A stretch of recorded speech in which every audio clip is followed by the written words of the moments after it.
World pro TV की आज की मूवी के साथ आपको वेलकम कहते हैं। आज की हमारी मूवी का नाम है फ्रैक्चर्ड। फिल्म के स्टार्ट में फिल्म का मेन कैरेक्टर रे अपनी फैमिली के साथ कार में बैठा हुआ है, जिसमें उसके साथ उसकी बीवी और बेटी भी होती है। वो सब अपने घर वापस जा रहे हैं। ये सब रे की वाइफ के पेरेंट्स की तरफ गए थे और अब वहीं से अपने घर की तरफ सफर कर रहे हैं। रे और उसकी वाइफ कार में ही अपने मैरिज रिलेशन में आने वाली प्रॉब्लम पर बहस कर रहे होते हैं, क्योंकि इनकी शादीशुदा जिंदगी में बहुत प्रॉब्लम्स होती हैं। उसके बाद रे की बेटी कहती है उसे वॉशरूम यूज करना है और इसके लिए वो आने वाले करीबी गैस स्टेशन पर अपनी कार रोक लेते हैं। वॉशरूम से जब उसकी बेटी वापस आती है तो वो अपना मेकअप मिरर भूल जाती है, जिसे ढूंढने रे की वाइफ वापस जाती है और रे कार की बैक सीट पर देखता है कि शायद ये मिरर मिल सके। इसका ध्यान कार की तरफ होता है और उसी वक्त रे की बेटी के पास एक आवारा कुत्ता आ जाता है जो सामने आकर भौंकता है, जिसकी वजह से रे की बेटी डर जाती है और पीछे की तरफ चलना शुरू कर देती है, जहाँ एक गहरी खाई थी। रे उस कुत्ते को देख लेता है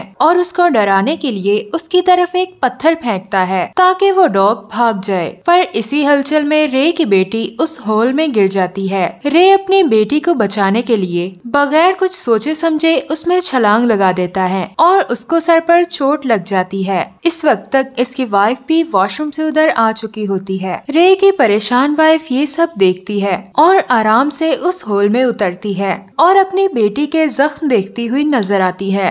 इतनी ही देर में रे भी अपनी सेंसेस में वापस आ जाता है और वो अपनी बेटी को उठाकर उस होल से बाहर आ जाते हैं। रे की बेटी के हाथ पर काफी चोट लगी होती है, तो वो डिसाइड करते हैं कि उसको किसी हॉस्पिटल लेके जाएंगे। ये सब कुछ मील सफर करते हैं और हॉस्पिटल पहुंच जाते हैं। यहाँ पर वो डॉक्टर से मिलते हैं। डॉक्टर उन्हें बताता है कि रे, तुम्हारी बेटी के हाथ में फ्रैक्चर है। तुम्हारी बेटी के हाथ की हड्डी गिरने की वजह से टूट चुकी है। हाथ को तो प्लास्टर कर दिया जाएगा, पर हमें एहतियातन तुम्हारी बेटी की हेड स्कैनिंग भी करनी होगी ताकि मुकम्मल यकीन कर सके कि गिरने की वजह से सर पर तो कोई चोट नहीं आई। हॉस्पिटल में सर की चोट स्कैन करने वाला एरिया बेसमेंट में मौजूद होता है। रे अपनी वाइफ को अपनी बेटी के साथ चेकअप के लिए बेसमेंट में भेज देता है और खुद वेटिंग एरिया में सो जाता है, क्योंकि वो बहुत थक चुका होता है। रे 1 घंटे के बाद जागता है और वो हॉस्पिटल स्टाफ से पूछता है कि काफी वक्त हो चुका है, क्या वो अपनी बेटी और वाइफ से मिल सकता है। स्टाफ अपने रजिस्टर्स चेक करते हैं और रे को बताते हैं कि आपने जो नाम बताए हैं उनका कोई रिकॉर्ड हमारे रजिस्टर या कंप्यूटर में अवेलेबल नहीं है, यानी कि ना ही आपकी वाइफ का नाम है ना ही आपकी डॉटर का। उस हॉस्पिटल के बहुत से डॉक्टर्स की ड्यूटी शिफ्ट चेंज हो चुकी होती है, लेकिन नर्स स्टाफ अभी भी वही होता है जो पहले था। एक नर्स बताती है कि रे हॉस्पिटल में अकेला आया था और उसके साथ और कोई शख्स नहीं था। इसके अलावा रे के सर पर चोट भी लगी थी और इसके सर की चोट को मैंने ट्रीट भी किया था। रे परेशानी की हालत में गुस्सा होने लगता है। इस चीज को देखते हुए हॉस्पिटल की सिक्योरिटी उसको रोकती है।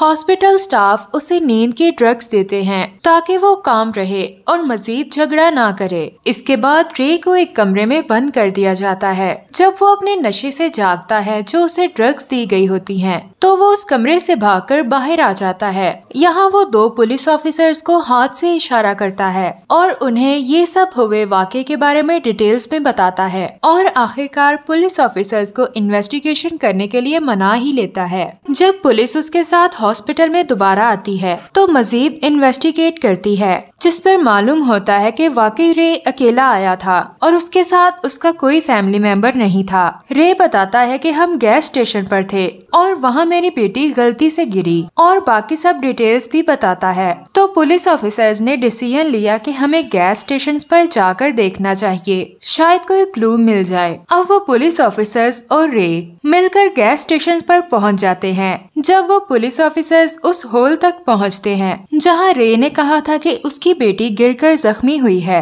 तो वो रे को गिरफ्तार करने की कोशिश करते हैं, क्योंकि इस होल में बहुत ज्यादा खून के निशान थे, जो पुलिस को लग रहा था कि सिर्फ गिरने से इतने ज्यादा खून के निशान नहीं हो सकते। पुलिस ऑफिसर्स रे को गिरफ्तार करने ही वाले होते हैं कि वो उनकी गन्स छीन लेता है और उनको वहीं गैस स्टेशन में लॉक कर देता है ताकि वो उसके पीछे ना आ सके। अब गन रे के पास है। अब गन समेत वो अपनी बेटी और वाइफ की तलाश में हॉस्पिटल की तरफ चला जाता है। रे को शक हो रहा होता है कि उसकी फैमिली को डॉक्टर्स ने कहीं छुपा दिया होगा ताकि ये उनके बॉडी ऑर्गन्स इलीगल निकाल के स्मगल कर सकें या किसी दूसरे पेशेंट को बॉडी ऑर्गन्स डोनेट कर दें बगैर इनकी मर्जी के। कुछ ही देर में ये हॉस्पिटल में पहुंच जाता है। यहाँ पर सिक्योरिटी से लड़ता है और बेसमेंट की तरफ चला जाता है। यहाँ उसे अपनी बेटी नजर आती है जिसके बॉडी ऑर्गन्स अभी निकालने ही वाले होते हैं और साथ इसकी वाइफ भी होती है जो दवाई की वजह से नींद की हालत में होती है। वो अपनी वाइफ और बेटी को लेकर ऑपरेशन थिएटर से बाहर आ जाता है। जाते हुए सब डॉक्टर्स को गोलियां मार देता है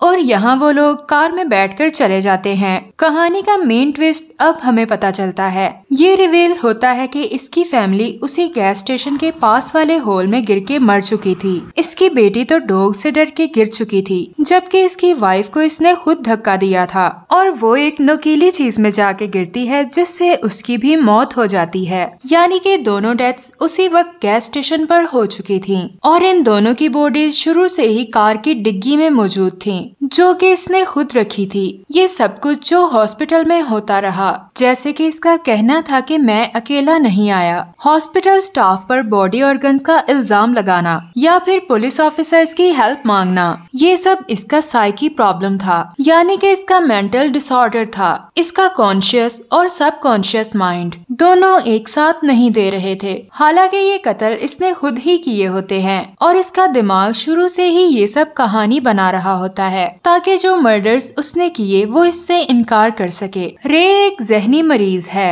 और वो ये सब कहानी खुद ही सोच रहा होता है जबकि कत्ल करने वाला वो खुद ही था। और आखिर में हम लोग देखते हैं कि वो लोग जिनको वो हॉस्पिटल से भगा कर लाया था अपने फैमिली मेंबर समझकर, वो एक सीरियस पेशेंट होती है और वो भी अपनी जान खो देती है। मजीद मूवीज के लिए वर्ल्ड प्रो टीवी के साथ रहें। Good bye.